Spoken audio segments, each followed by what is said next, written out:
beloved Boss Mike Cervera.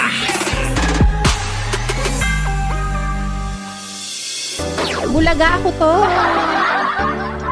Gusto ko lang pong sabihin sa inyo na wala po talaga kayong choice kundi ma-encounter nyo po yung aking ganda kung meron man.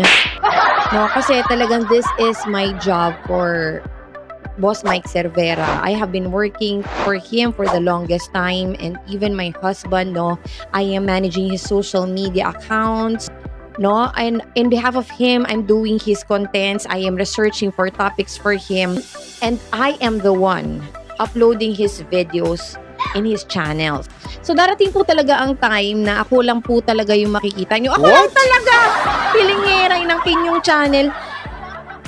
Darating po yung time na mas madami na po. Mas madami! Darating po yung time na marami na rin po akong upload na videos dito, lalo na pagka busy si Boss Mike. Kasi that's what I do because I am a hired content creator. And let me stress that out, no? Kasi since I am a hired content creator, hindi lang ako kay Boss Mike nagtrabaho. I also work for some famous political vloggers, no? Hindi na ako mag-mention kung sino, but I have worked for them. I have researched and I have made videos and contents for them. So that's what I do. And binabayaran po ako ng malaki ni Boss Mike para sa trabahong ito. Wala po tayong magagawa. Talagang I have to do my job. I have to show up every day and I have to do this. And kung if there will be a time, kasi I feel na may mangyayari din ganito, no? Kasi before, meron talagang kasi yung boss ko na political vlogger din, lalaki din yon. So parang pag nakita nila na babae, yung nagko-content for them, gagalit sila, ayaw nilang i-support. So alam na natin kasi talagang it smells and it's screaming insecurity on their part, no? Now, alam ko kasi hindi ko, nafe-feel ko lang, no? Pero ayaw kong i-attract kasi meron talagang mga ganon, yung mga talagang sobrang fan na fan. Gumagawa pa talaga sila ng pang-troll account. Gumagawa pa sila talaga ng mga fake account just to bombard you with bashing and etc. And that's not gonna work for me kasi kami nakikilala namin agad kung sino yung mga bashers na yun kasi natatrack namin sila. And since my husband is very, very magaling with technology and very magaling with buting-ting, kumbaga sa mga email.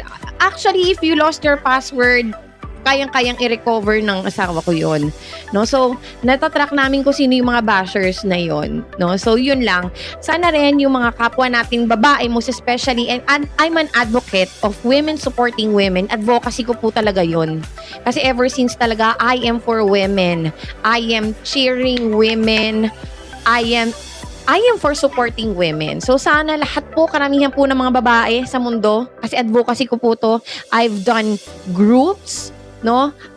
I've built many groups ng mga women supporting women, no? We build each other up and that's what I do. No? Sana po sa mga nangyayari po sa Pilipinas ngayon, sa mga nangyayari sa kapaligiran natin, wag na po tayo manghila ng kapwa babae natin pababa. Yun lang po. At eto na nga!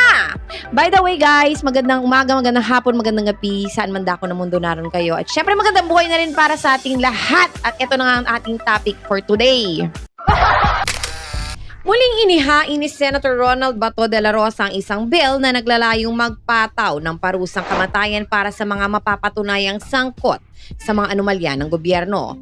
Sa isang Facebook post na ibinahagi niya ngayong Huwebes, September 4, kinukumbinsi niya ang madla na sumang-ayon sa kanyang mosyong inihain.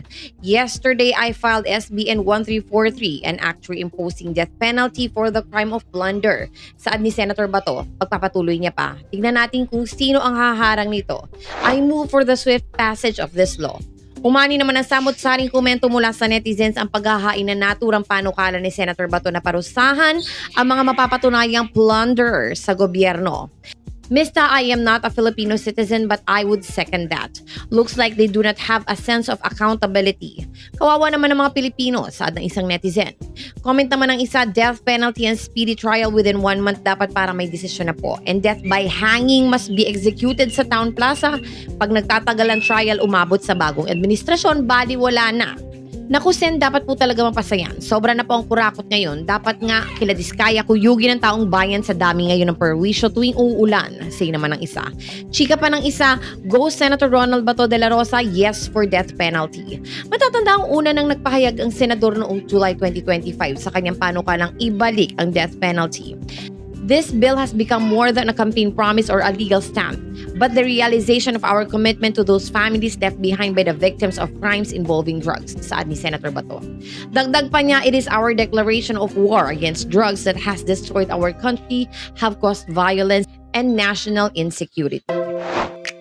Sa ngalan po ni Boss Mike Cervera, ito po si Auntie Mama ng Rizal, also known as Anino TV, na nagsasabing, mahalin po natin ang ating kapwa, ipagdasal po natin lagi ang ating bansa. Magandang umaga, magandang hapon at magandang gabi. Saan man dako ng mundo naroon kayo, at syempre, magandang buhay na rin para sa ating lahat. Maraming salamat po.